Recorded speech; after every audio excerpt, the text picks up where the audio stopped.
Good morning, class 7. This will be your second lecture of exercise 8.1.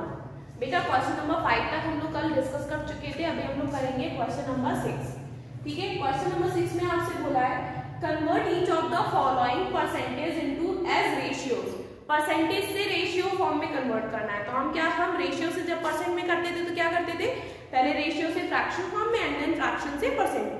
तो just इसका हम opposite करेंगे, reverse करेंगे. मतलब फ्रैक्शन परसेंटेज से पहले फ्रैक्शन फॉर्म में एंड देन फ्रैक्शन से रेशियो फॉर्म में. ठीक है, इसका फर्स्ट पार्ट देखिए, जैसे दिया है आपको 62%. ये तो आप कर सकते हैं डायरेक्टली. मैं आपको इसका चलिए तीनों पार्ट देख लीजिए. सेकंड पार्ट देख लीजिए 1.9%. इसको हम सबसे पहले इसमें कन्वर्ट करेंगे आपके फ्रैक्शन में. तो 1.9 अपॉन 100. इधर से पॉइंट हटेगा, एक और आ गया. ठीक है, अब इसके बीच में कोई कॉमन फैक्टर तो है नहीं, तो हमारा रेशियो क्या हो गया 19 रेशियो 1000. ठीक है, सिमिलरली जैसे इसका थर्ड पार्ट है. थर्ड पार्ट में आपको बोला गया है 4 होल 40 होल 1/3%. ठीक, तो सबसे पहले तो इसे मिक्स में इम्प्रॉपर में कन्वर्ट करो. ये आपका होगा 40 × 3 120, 121/3. हम क्या करेंगे 1/100 का मल्टीप्लाई. ठीक है, तो ये आपका बनेगा 121/300. इसमें कोई भी कॉमन फैक्टर नहीं है, तो आपका रेशियो कितना हो जाएगा 121 रेशियो 300. ठीक है, सिंपली इतना समझिए कि 1/100 का आपको मल्टीप्लाई करना है. ठीक है, इसी तरीके से बेटा होमवर्क में आप इसका फर्स्ट पार्ट करेंगे और इन क्वेश्चंस को भी प्रैक्टिस कॉपी पर प्रैक्टिस करेंगे. क्वेश्चन नंबर 7 पर आते हैं. अब क्वेश्चन नंबर 7 में आपसे बोला गया है कि आपको वैल्यूज बतानी है. जैसे पहला है 25% ऑफ 12 m. तो 25% ऑफ 12 मीटर, 12 मीटर का 25% कितना होता है, ये पूछा गया है. ठीक है, तो देखिए 7 पार्ट है. 7 का फर्स्ट पार्ट है 25% ऑफ 12 मीटर.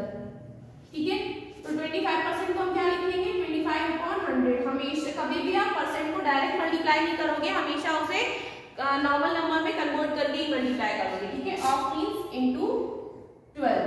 ये कैंसिल इससे 4 टाइम्स, ये इससे कैंसिल 3 टाइम्स. तो ये कितना आ गया 3 मीटर. मतलब कि 12 का 25% कितना होता है 3 मीटर.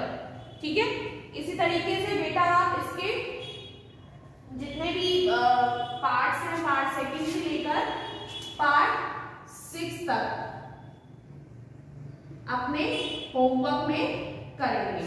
ठीक है, क्वेश्चन नंबर 8 पर आते हैं. क्वेश्चन नंबर 8 में आपसे बोला गया है कि व्हाट परसेंट इज. अब आपको परसेंट निकालनी है. ठीक है, तो फर्स्ट दिया गया है आपको 5 kg ऑफ 15 kg. मतलब जस्ट इसका ऑपोजिट है. तो इसके लिए हमने क्या किया था, आपको ये पूछा था कि 100 की कितना परसेंट है. तो इसमें आपने जब हमको नंबर पूछा था तो हमने 100 का डिवाइड किया था. अब हम क्या करेंगे 100 का मल्टीप्लाई करेंगे. ठीक है, तो देखिए, तो ये आपका हो जाएगा 5/15 into 100, just opposite of it. ठीक है, minimum thing upon maximum into 100. that is how we find the percent. ठीक है, तो ये इससे कैंसिल 3 टाइम्स. ये आपका आया 100/3. इम्प्रॉपर है तो मिक्स में कन्वर्ट कर देंगे. परसेंटेज है ये, मिक्स में करेंगे तो कितने टाइम्स आएगा 33 times. 33 whole 1/3% and this is your answer. एक चीज ध्यान रखना, जैसे ये तो दोनों किलोग्राम में थे, अगर जैसे 1 ग्राम में 1 किलोग्राम में, तो आप किलोग्राम वाले को भी ग्राम में कन्वर्ट कर लो. जब तक दोनों यूनिट सेम नहीं होंगी तब तक भी आपका परसेंटेज सही नहीं आएगा. ठीक है, तो जैसे मीटर और किलोमीटर में दिया तो या तो किलोमीटर वाले को भी मीटर में कन्वर्ट कर लो या फिर मीटर वाले को किलोमीटर में. तो किलोमीटर वाले को मीटर में कर देना वो ज्यादा इजी है, क्योंकि आपको सिर्फ मल्टीप्लाई करना रहेगा. ठीक है, and multiplication is little easy than division. ठीक है, उसमें आपके पास मतलब गलत होने के चांसेस नहीं रहते हैं. तो इसी तरीके से बेटा आप इसके सेकेंड से लेकर 6 पार्ट तक अपने होमवर्क में करेंगे. ठीक है, आगे बढ़ते हैं क्वेश्चन नंबर 9 की तरफ. क्वेश्चन नंबर 9 में बोला है find the number roots 20% is 144। अब इसमें क्या था, इसमें आपसे टोटल नंबर दिया था, परसेंट दिया था और बताना था कि ये कितना परसेंट ये नंबर होगा, ठीक है। इसमें आपको मिनिमम नंबर दिया था, टोटल नंबर दिया था और इसका परसेंट पूछा था। अब आपको मिनिमम नंबर दिया है, परसेंट दिया है और टोटल पूछा गया है, ठीक है। तो कैसे करेंगे हम,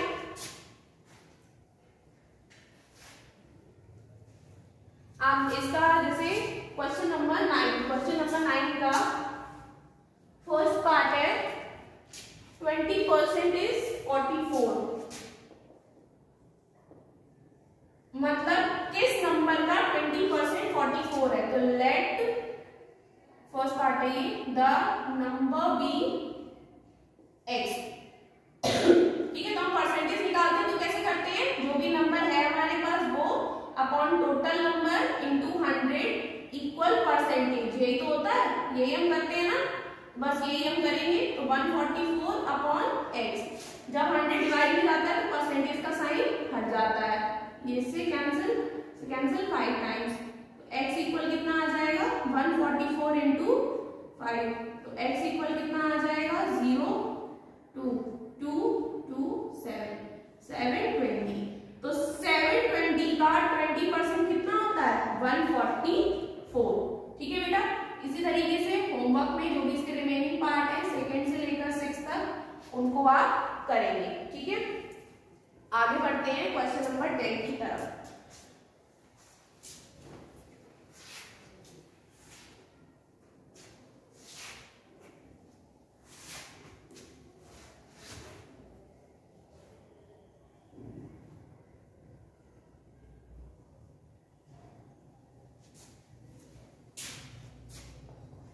क्वेश्चन नंबर 10 में बोला गया है कि एक पर्सन ने कोई चीज ली, ठीक है, तो उसने कितना अमाउंट उसने स्पेंड किया, एक तो जो उसका प्राइस था वो उसने दिया, साथ में उसने दी कस्टम ड्यूटी।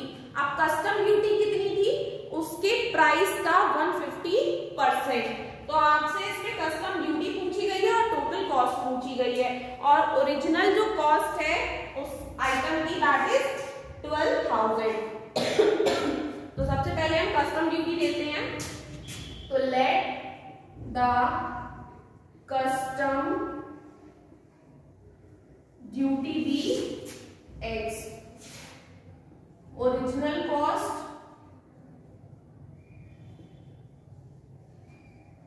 कितनी है ₹12,000 और कस्टम ड्यूटी कितनी बताई गई है, कस्टम ड्यूटी बोली गई है 150% ऑफ ओरिजिनल कॉस्ट, ठीक है।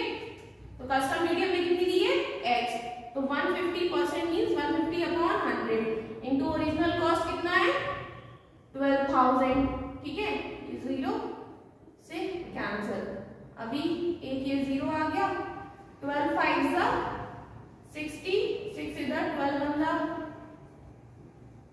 एक ही 0 जाएगा और एक ये 0 ऑलरेडी है, ठीक है।